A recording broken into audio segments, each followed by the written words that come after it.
শুভ সকাল। কালকা সময় ব্লগে আপনাদেরকে জানাই স্বাগত। এই যে সকাল থেকে আমি উঠে কাজগুলো তাড়াতাড়ি সেরে নেওয়ার চেষ্টা করছি। আর এই কাজগুলি হয়ে গেলেই আমি এবার ঠাকুর ঘরে পূজা দিতে চলে যাব।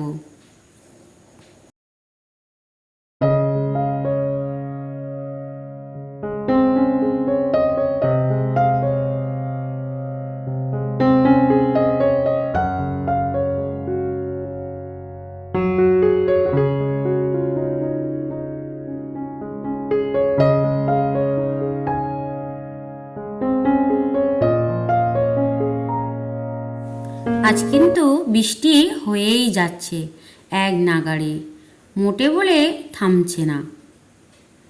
তাই তো বেশি এই দিকটা আর ঝাঁট দেব না, কারণ এক্ষুনি জলে ভর্তি হয়ে যাবে।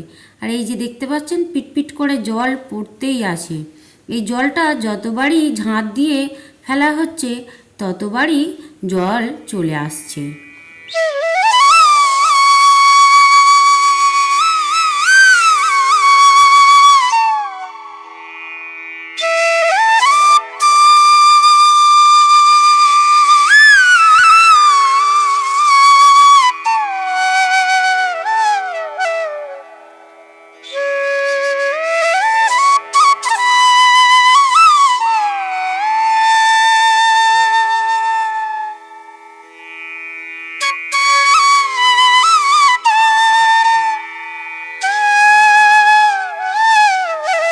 পূজাটা আমার দেওয়া হয়ে গেছে। এবার চলে এসেছি আমি রান্নাঘরে।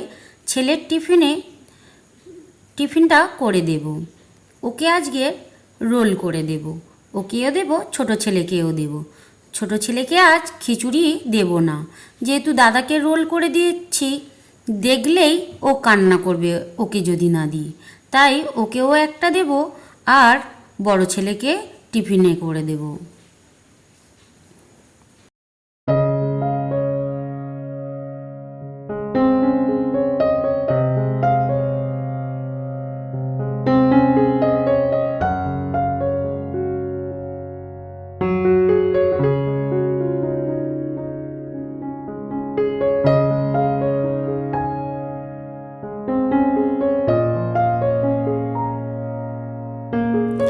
এগ রোলটা আমার হয়ে গেছে। একটু ক্যাপসিকাম, গাজর, একটু পেঁয়াজ দিয়ে একটু ভাজা ভাজা করে আর একটু ভাজা মশলা দিয়েই ওকে রোলের পুরটা করে দিলাম। বড় ছেলেটা মোটে বলে সবজি খেতে চায় না, তাই তো এইভাবে সবজি দেওয়ার আমি চেষ্টা করি। আর এইভাবে বানিয়ে দিলে ও ঝটপট কিন্তু সবজিগুলো খেয়ে নেয়, কিন্তু এমনি সময় তুমি দেবে কিন্তু খাবে না। তাই মাঝে মাঝে ওকে এইভাবে সবজি খাওয়ানোর চেষ্টা করে থাকি।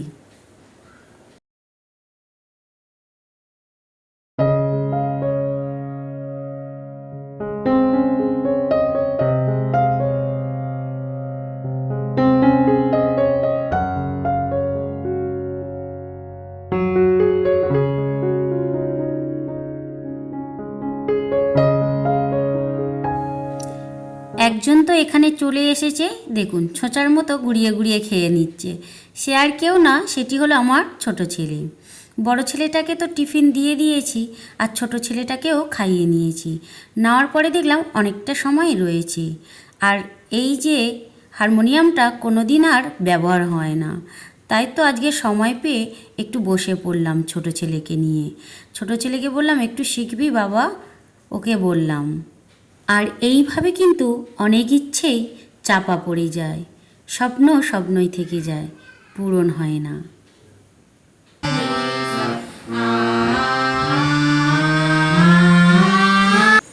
আর এই জিনিসটাইটা দেখতে পাচ্ছেন আপনারা, কত যত্ন করে রেখে দিয়েছি। এটা খুব ছোটবেলা থেকেই আমার সাথী।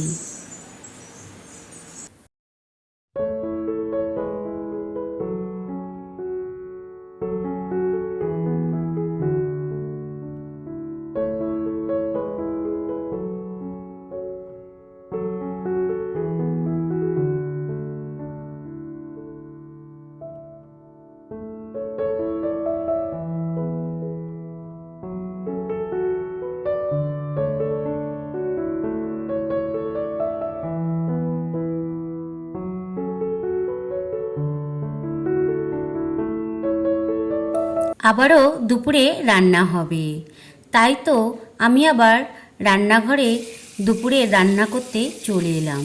আর এটি অন্যভাবে আজকে রান্না করব। এটি হলো তেলাপিয়া মাছ। এই মাছটিকে আমি হালকা ভেজে নেব এপিট ওপিট লাল করে, তারপরে পেঁয়াজ ও কাঁচা লঙ্কা দিয়ে একটু ভাজা করে নেব। আর এখানে কোনো জলই ব্যবহার করব না, কোনো রকম এক ফোঁটাও জল দেব না। যা হবে ওই একটু তেল একটু বেশি লাগে এই রান্নাটায়, একটু তেল না হলে ভালো লাগে না, একটু তেল লাগবে বেশি। আর পেঁয়াজ কাঁচা লঙ্কা একটু ভাজা হয়ে গেলে আবারও টমেটো দিয়ে দেব, দিয়ে আবারও সেটাকে নাড়াতে চাড়াতে থাকবো। তারপরে ঢাকা দিয়ে দেব যাতে টমেটোটা একটু সিদ্ধ হয়ে যায়। তারপরে দেখুন আমার এই রান্নাটাই হয়ে গেছে। কত সুন্দর লাগে, একটু টক ঝাল মিষ্টি খেতে লাগে। যেহেতু টমেটো আছে তার জন্য একটু টক লাগবে, আর লঙ্কা দেওয়া আছে তার জন্য ঝাল। আমি কিন্তু গুঁড়ো লঙ্কাটা ব্যবহার করিনি, শুধুই কাঁচা লঙ্কা দিয়েছি, কারণ আমার ছোট ছেলেও খাবে, তাই আর শুকনো লঙ্কাটা ব্যবহার করিনি। এইভাবে আপনারা করে দেখবেন, খুব ভালো লাগে খেতে। আরও একটি পদ রান্না করব আজকে, 3 রকমই পদ রান্না হবে। আর এটা একটু 5 ফোড়ন দিয়ে পটল আর পেঁপে আলু দিয়ে এই রান্নাটা করেছিলাম, আর একটু ডাল করে নিলাম তার সাথে। এই 3 রকম পদই রান্না হয়েছিল।